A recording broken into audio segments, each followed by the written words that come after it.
Letting go of people is one of our hardest lessons.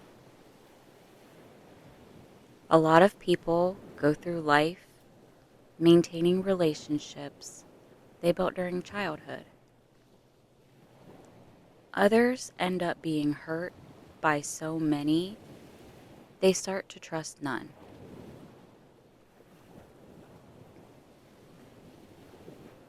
But what is the point of holding on to people if you don't trust them or they don't support you? I have to admit that I opt out of a lot of things to protect my own peace. Family events, holidays, Instagram, even my Photos app. I learned as a teen not to ask questions I don't want the answers to, as I know that certain information can hurt my feelings, but nothing can be done to change whatever the information is. In protecting my own peace, I have shut a lot of people out. But this is mainly because I am avoiding a triggering person or situation, or I am going off a gut feeling telling me to just bail. Or I just have no desire to be in that environment. Sometimes it's that I have no desire to constantly defend myself or be treated badly. And I could be down about this. I could be depressed that my world is smaller than most. I could complain or whine that I'm alone. Or I could be proud of myself for knowing myself well enough to understand how to protect my own feelings and remind myself that it's okay. And I definitely have an emotional battery. If I'm around someone that takes a lot of energy from me, I do have to recharge before I can go to the next round.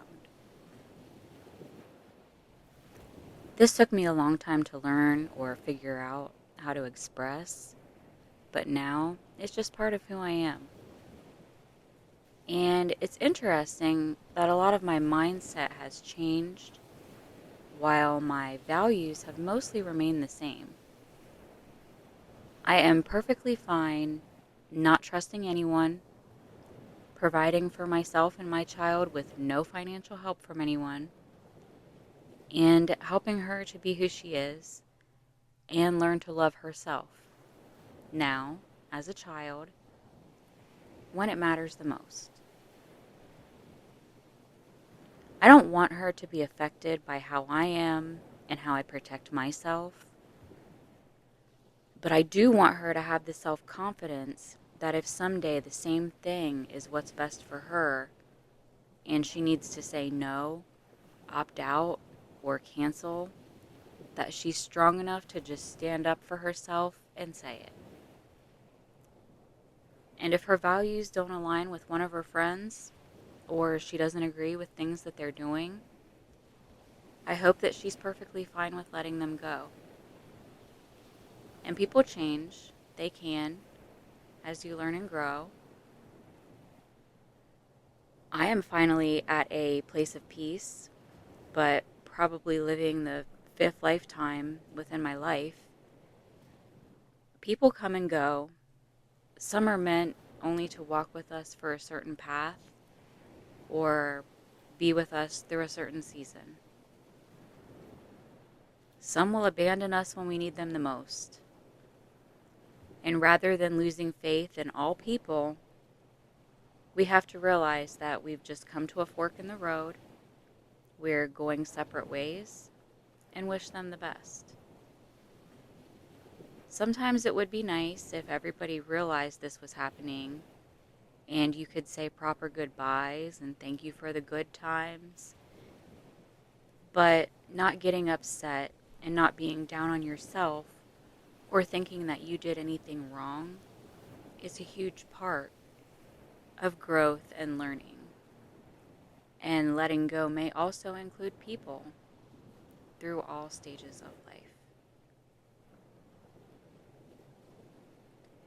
But if you have your own back, you have faith in yourself, and you have trust in yourself, if you're your own best friend, you're never alone. Love yourself and be your own best friend. It's the most solid relationship of your lifetime. I am love. We are love. Namaste.